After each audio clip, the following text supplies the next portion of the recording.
бір ғана қате қадам. Және бұл сенің өміріңдегі соңғы қадам болуы мүмкін.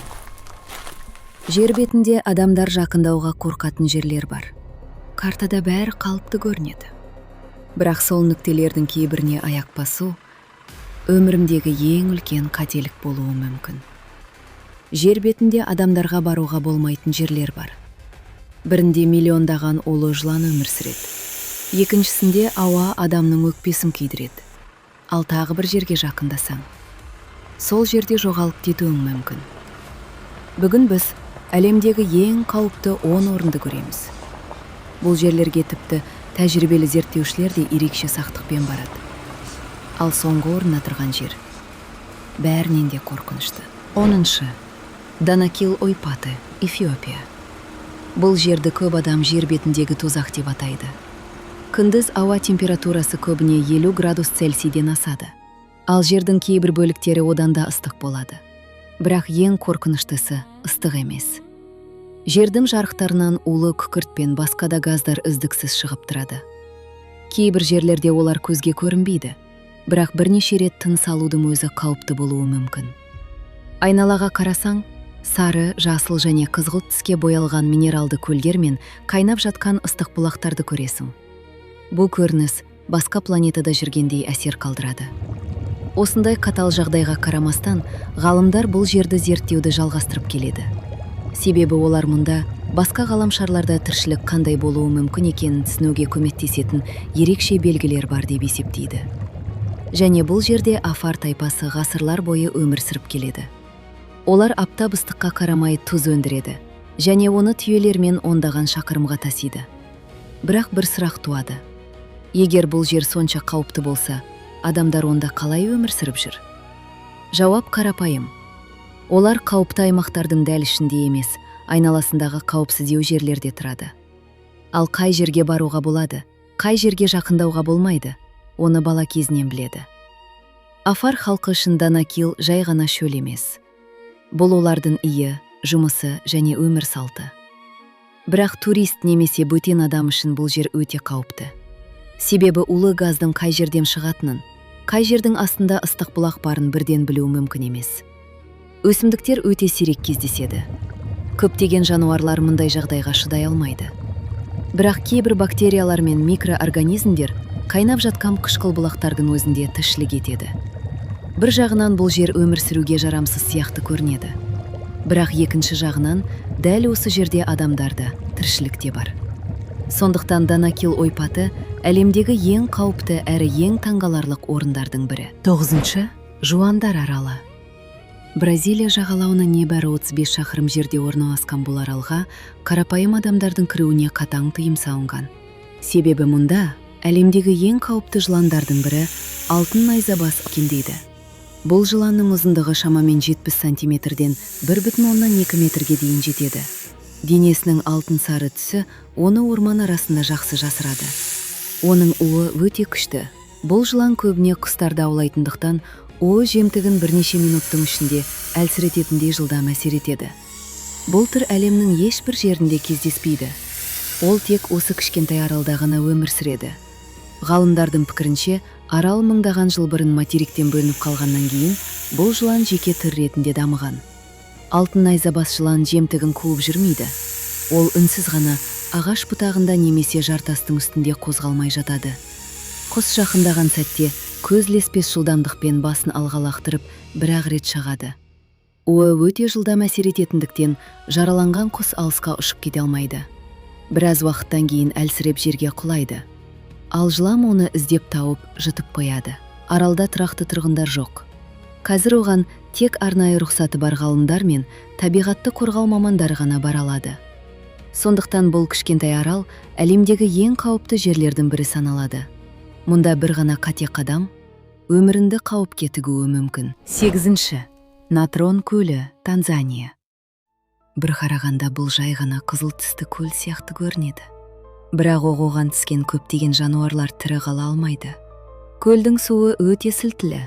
Оның pH деңгейі кейде 10,5-тен асады. Ал кейбір бөліктерінде су температурасы 60 градус Цельсийге дейін жетеді. Көлдің қызыл түсі қаннан емес, Ол тұзды суда өсетін ерекше микроағзалар мен балдырлардың әсерінен пайда болады.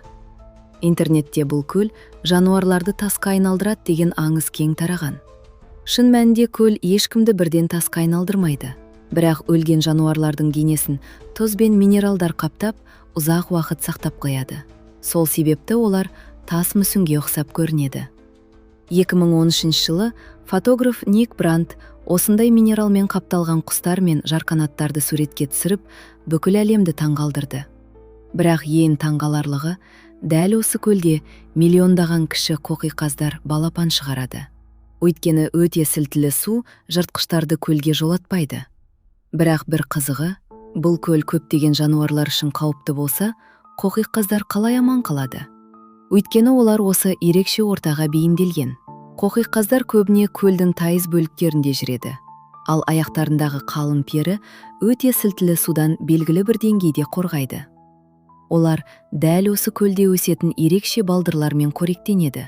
Тіпті сол балдырлар қоқиқаздардың қауырсындарына әдемі қызғылт түс береді. Ең таңғаларлығы, жыртқыштар бұл көлге жақындай алмайтындықтан, миллиондаған қоқиқаз дәл осы жерде балапан шығарады. Басқа жануарлар үшін өлімге қауіпті көл, қоқиқаздар үшін ең қауіпсіз балабақшаға айналған. Сондықтан Натрон көлі әлемдегі ең ерекше әрі ең қауіпті табиғи орындардың бірі болып саналады. 7-ші орын – Эверест шыңы. Көп адам бұл шыңды бағындыруды армандайды. Бірақ кейбіреулер үшін бұл сапар соңғы сапарға айналады. Теңіз деңгейінен 8849 метр биіктікте орналасқан Эверест әлемдегі ең биік тау. Мұнда ауадағы оттегі мөлшері жердегінің шамамен 1/3 ғана тең. Сондықтан әр қадам сайын тыныс алу қиындай береді. Температура -40 градус Цельсийге дейін төмендейді. Ал желдің жылдамдығы сағатына 160 шақырымнан асуы мүмкін. Ең қорқынышты жері өлім аймағы. Бұл 8000 метрден жоғары басталатын аумақ. Мұнда адам ағзасы баяу өле бастайды. Ұзақ уақыт тұрсаң, тіпті оттегі баллоны да әрдайым құтқара алмайды. Осы себепті шыңға шыққан альпинистер әр минутын есептеп қозғалады. Егер біреу әлсіреп қалса, оны төменге алып түсу көбіне мүмкін болмайды. 1922 жылдан бері Эверестке шығу немесе одан түсу кезінде 340-тан астам адам қаза тапқан. Олардың шамамен 200-нің денесі әлі күнге дейін тау беткейінде жатыр. Себебі мұндай биіктікте денені төменге түсіру өте қауіпті, әрі ондаған адам мен арнайы жабдық қажет болады. Кейбір альпинистер шыңға көтеріліп бара жатқанда, жол бойында мұз болып қатып қалған адамдардың денелерінің жанынан өтуге мәжбүр болады. Кейбір денелер жылдар бойы сол жерде қалып, басқа альпинистер үшін бағыт беретін белгіге де айналған. Сондықтан Эверестте әлі күнге дейін ондаған альпинистің денесі тау беткейінде қалып қойған. Эверест әлемдегі ең биік шың ғана емес. Ол табиғаттың адамға қоятын ең қатал сынақтарының бірі. 6-шы Синабунг жанартауы. Бір кездері бұл жанартау мүлде тыныш еді.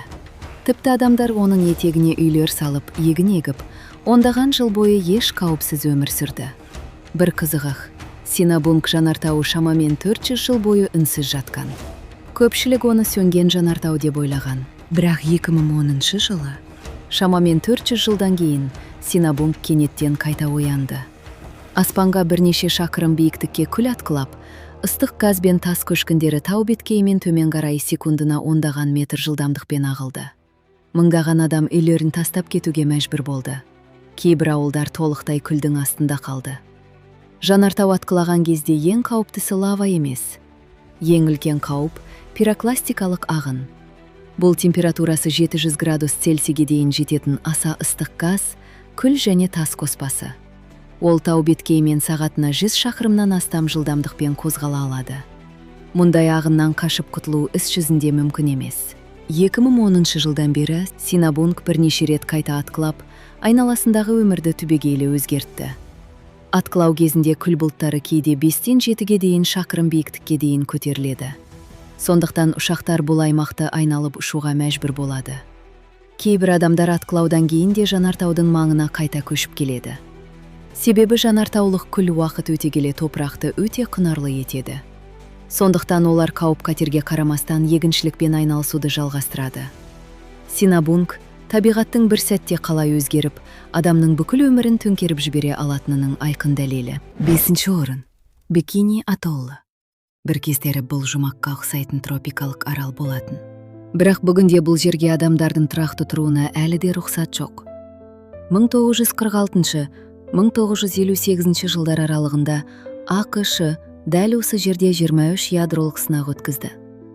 Ең қорқыныштысы 1954 жылғы Касл Браво сынағы. Оның жарылысы Хиросимаға тасталған атом бомбасынан шамамен 1000 есе күшті болды. Жарылыстан кейін радиоактивті күл жүздеген шақырымға таралып, аралдар мен теңізді ластады. Ғалымдар жарылыстың мұншалықты күшті дотын күтпеген. Радиоактивті күл тіпті сынақ аймағынан алыс жүрген жапон балықшыларында сәулелендіріп жіберді. Жарылыстың әсерінен теңіз түбінде алып кратер пайда болды. Кейбір аралдардың пішіні де бір жола өзгеріп кетті. Бүгінде лагунаның түбінде ядролық сынақтар кезінде пайдаланылған ондаған әскери кеме мен суасты қайықтары жатыр. Сондықтан бұл жерді әлемдегі ең ерекше суасты мұражайларының бірі деп атайды. Арал тұрғындары туған жерлерін тастап кетуге мәжбүр болды. Көпшілігі ондаған жыл өтсе де қайта орала алмады. Бір қызығы, адамдар кеткесін, теңіз астындағы маржандар мен балықтардың көп бөлігі қайта көбейіп, бұл аймақ суасты тіршілігіне бай мекендердің біріне айналды. Бірақ ғалымдардың айтуынша, аралдың кейбір бөліктерінде радиация деңгейі әлде жоғары болғандықтан, онда тұрақты өмір сүру қауіпсіз деп саналмайды. Бикини атоллы адамзаттың ең қуатты қаруы табиғатты қалай өзгерте алатынын көрсететін әлемдегі ең қауіпті орындардың бірі. Тағы бір қызық факт. Әйелдердің әйгілі бикини купальнигі осы атолдың құрметіне аталған. Ол 1946 жылы алғашқы ядролық сынақтан кейін көп ұзамай таныстырылған.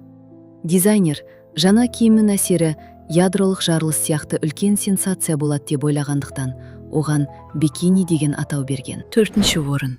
Боливиядағы өлім жолы. Бұл жолмен жүрудің өзі үлкен тәуекел.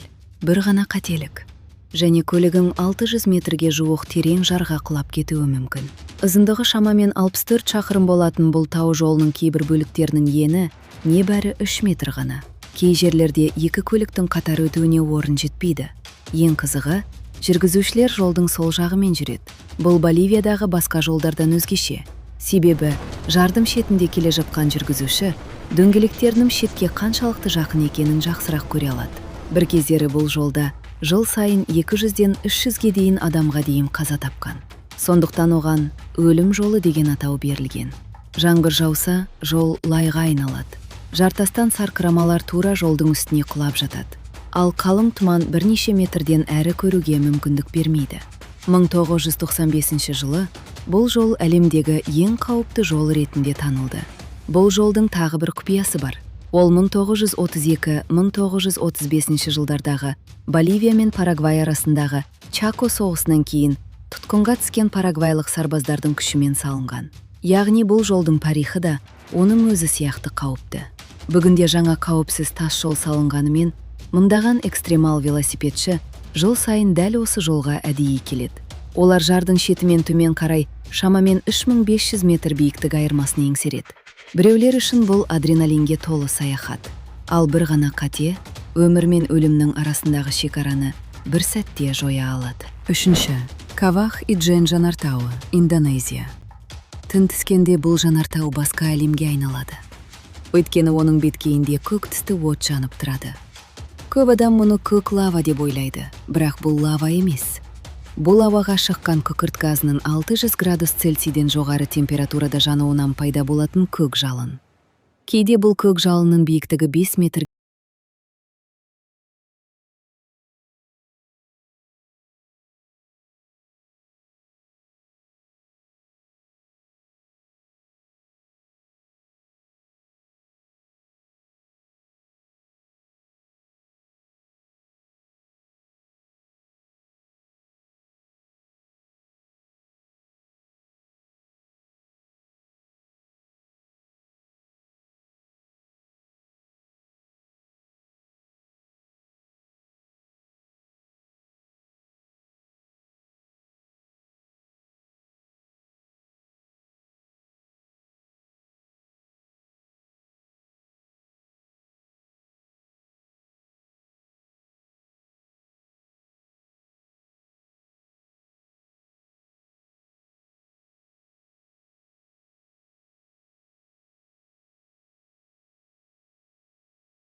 терге тігіп еңбек ететін ең қауіпті жерлердің бірі. Екінші, Түркменстандағы Тозат тақпасы.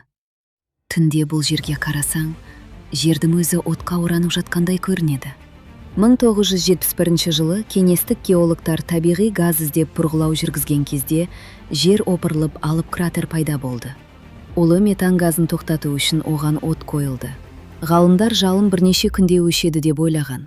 Бірақ бірнеше күн емес, 50 жылдан астам уақыт өтсе де, кратер әлі күнге дейін жанып тұр. Кратердің диаметрі шамамен 70 метр, ал тереңдігі 30 метрге жуық. Ішіндегі температура өте жоғары болғандықтан, шетіне тым жақындаудың өзі қауіпті. Бұл жер Қарақұм шөлінің ортасында орналасқан. Сондықтан адамдар оның жанында тұрмайды. Мұнда тек туристер мен ғалымдар арнайы барып қайтады. Түнде жалынның жарығы бірнеше шақырымнан көрінеді. Сол себепті жергілікті тұрғындар бұл жерді көптен бері Тозақ қақпасы деп атап кеткен. 2013 жылы канадалық зерттеуші Джордж Курунис арнайы ыстыққа төзімді киіммен осы кратердің түбіне түскен алғашқы адам болды. Ол ғалымдарға арналған топырақ үлгілерін жинап, өте ыстық ортада да тіршілік ететін микроорганизмдерді тапты. Табиғаттың күші мен адамның қателігі қосылғанда, осындай әлемдегі ең ерекше әрі ең қауіпті орындардың бірі пайда болды. Бірінші, солтүстік Сентинел аралы. Бұл аралға аяқ басуға әлемдегі ең батыл адамдардың өзі қорқады. Өйткені бұл жерге келген бөгде адамдарды арал тұрғындары жебемен қарсы алады. Солтүстік Сентинел аралы Үнді мұхитындағы Андаман аралдарының құрамына кіреді. Бірақ бұл жердің тұрғындары мыңдаған жыл бойы сыртқы әлеммен байланыс орнатпаған. Ғалымдардың болжамынша, аралда шамамен 50-ден 200 адамға дейін тұрады. Бірақ нақты санын ешкім білмейді. Олар заманауи өркениеттен толық оқшау өмір сүреді. Электр жарығы жоқ, интернет жоқ, көлік жоқ. Аң аулап, балық ұстап, табиғатпен ғана күнелтеді. 2006 жылы аралдың маңына абайсызда 2 балықшы кіріп кепкен. Арал тұрғындары оларды жебемен атып өлтірген деген мәлімет бар. 2018 жылы америкалық миссионер Джон Аллен Чау аралға жасырым кірмек болды. Бірақ бірнеше күннен кейін ол да қаза тапты. Неге Үндістан үкіметі оларды ұстап алмайды деп ойлауың мүмкін. Себебі мәселе тек қауіпсіздікте емес. Бұл тайпаның иммунитеті қазіргі ауруларға қарсы қорғаныссыз болуы мүмкін. Тіпті кәдімгі тұмау немесе қызылша олардың бүкіл тайпасын жойып жіберуі ықтимал. Сондықтан Үндістан билігі аралдың айналасында шамамен 5 шақырымдық қорғалатын аймақ белгілеген. Рұқсатсыз жақындауға заңмен тыйым салынған. Бүгінде бұл жер бетіндегі сыртқы әлеммен байланыс орнатпаған санаулы халықтардың бірі. Басқа әлемдерді іздеп жүрген адамзат өз планетасындағы ең жұмбақ аралдардың бірінің құпиясын әлі күнге дейін аша алмай келеді. Табиғат пен тарих бізге бір нәрсені еске салады. Жер бетінде адам толық бағындыра алмаған, құпиясы мен қаупі қатар жатқан орындар әлі де көп. Осы 10 орынның қайсысына ешқашан бармас едіңіз? Пікірге жазыңыз. Ал осындай қызықты видеоларды жіберіп алмау үшін арнаға жазылып, лайк басуды ұмытпаңыз.